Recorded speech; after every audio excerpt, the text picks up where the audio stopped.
Bab 2662. Terlepas dari menang atau kalah. Erikin menggelengkan kepalanya dan menunjuk ke arah Octayu. Apakah kamu spesialis dalam kultivator pedang sumber energi? Dia cukup tertarik.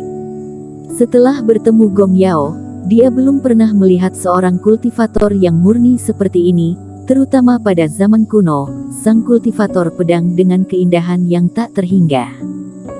Dan Erikin terutama mengolah sumber energi api suci. Dia juga ingin melihat metode perbaikan pedang Tianhuo yang paling tidak puas saat itu dan siapa pemenangnya. Apakah teman seiman tidak perlu istirahat sebentar? Octayu mengerutkan kening. Tidak perlu. Erikin menggelengkan kepalanya.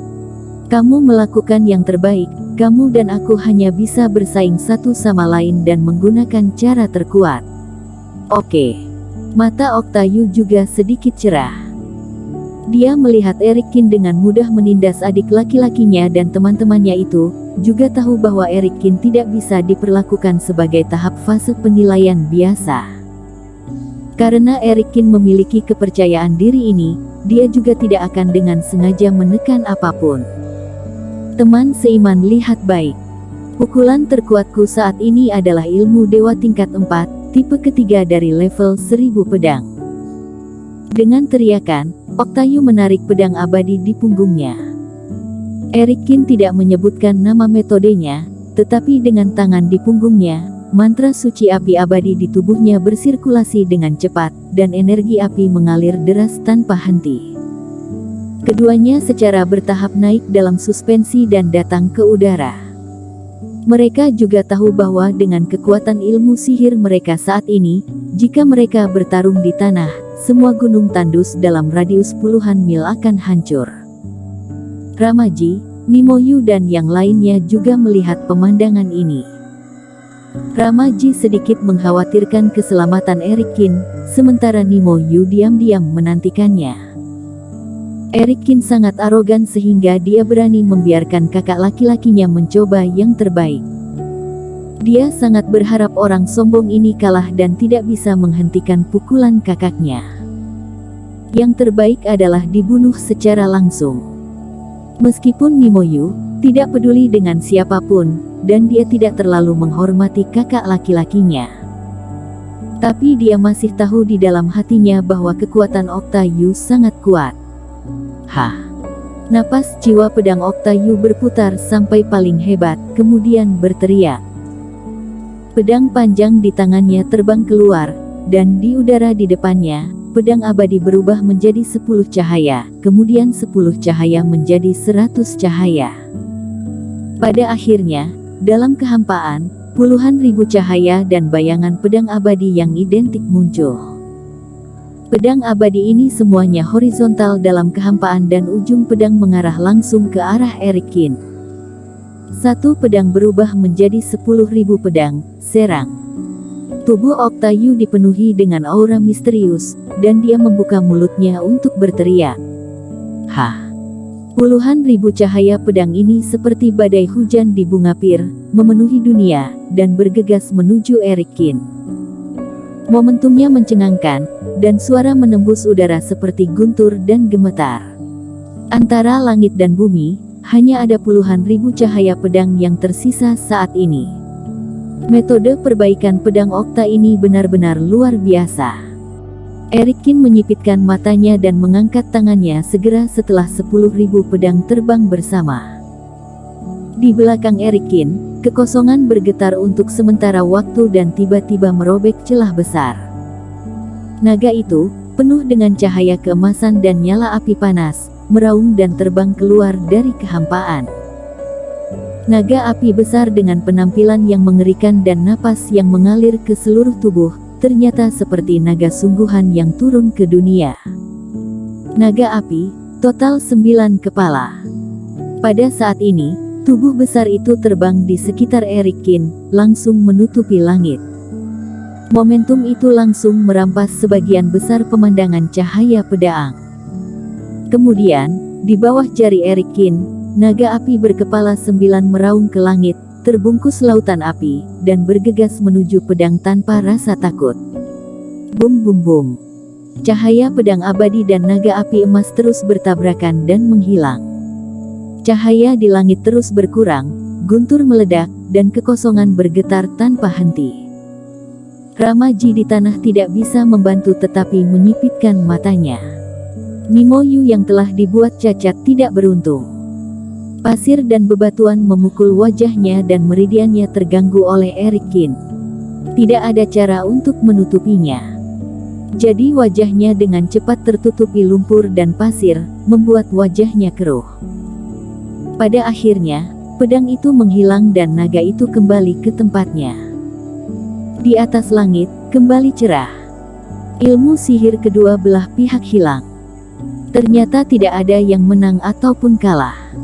Haha, senang. Octayu memandang Erikin dari kejauhan dan tidak bisa menahan tawa.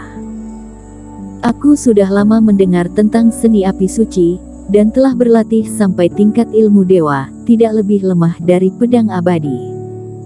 Baru kali ini aku mengalaminya.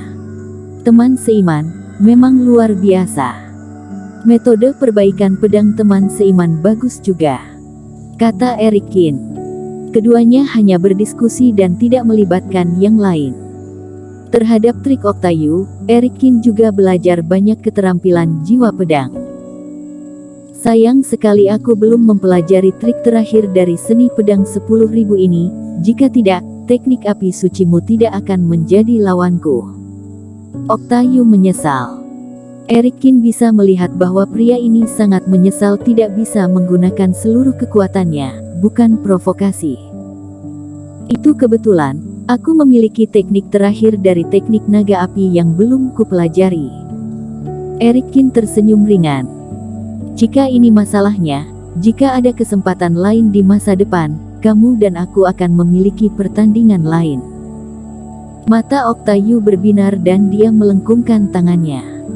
Ngomong-ngomong, sebentar lagi, itu akan menjadi hari-hari ketika wilayah rahasia galaksi dibuka. Aku harap pada saat itu bisa bertemu teman seiman lagi di wilayah rahasia. Setelah itu, dia memapah Nimoyu yang akan dikubur di pasir, berbalik dan pergi dari sini. Adapun beberapa teman Nimoyu, mereka gemetar ketakutan, diam-diam mengutuk Nimoyu tidak setia. Nimoyu membawa adiknya pergi, tetapi tidak mengatakan untuk peduli pada mereka. Nimoyu tidak mengatakan apa-apa tentang bajingan ini. Sekarang mereka tidak bisa maju atau mundur di sini, tidak tahu harus berbuat apa. Teman seiman, kami sudah tahu salah, tolong biarkan satu dari kami pergi. Orang-orang ini terluka parah atau tubuh mereka hilang. Pada saat ini, mereka berlutut dengan menyedihkan dan memohon belas kasihan. Keluar dari sini, tapi kalau sampai aku melihatmu berani melakukan kejahatan lagi, pedangku akan langsung membunuhmu. Tatapan Erikin menyapu mereka, menyebabkan orang-orang ini bergetar seperti sekam. Nimoyu sebagai pemimpin mereka saja tidak dibunuh, apalagi semut-semut ini, dia tidak tertarik. Terima kasih, teman seiman. Orang-orang ini, seolah-olah mendapat amnesti, melarikan diri satu demi satu. Pada saat yang sama, mereka bersumpah dalam hati mereka bahwa mereka tidak akan pernah meninggalkan kota kuno Linjiang dalam kehidupan ini lagi. Dunia di luar kota kuno benar-benar mengerikan. Kak Erik, kamu sangat luar biasa. Aku khawatir kamu akan berada dalam bahaya sebelumnya. Tidak menyangka Nimo dan yang lainnya akan menjadi seperti ayam. Saat ini, di Gunung Tandus, hanya Erikin dan Ramaji yang tersisa. Ramaji terbang dengan kegembiraan di wajahnya. Dia tidak pernah menyangka bahwa krisis ini akan begitu mudah untuk diselesaikan. Tidak hanya 7 orang ini, mereka sama sekali bukan lawan Erikin, tapi bahkan Octayu, putra gunung sihir yang terkenal, tidak berhasil menang dari Erikin. Pada awalnya, dia berencana untuk mempertaruhkan hidupnya, melindungi tetua keluar, tetapi pada akhirnya dia tidak menggunakannya sama sekali. Aku menghargai niat baikmu sebelumnya. Erikin melihat Ramaji dan menepuk pundaknya dengan penuh arti. Kak Erik, kamu sudah melihatnya. Ramaji menggaruk kepalanya karena malu. Setelah beberapa kontak, dia juga tahu bahwa Erikin sangat pintar. Baru saja dia berencana untuk menghentikan tujuan Nimo Yu dan lainnya. Itu pasti tidak bisa disembunyikan dari Erikin. Bersambung.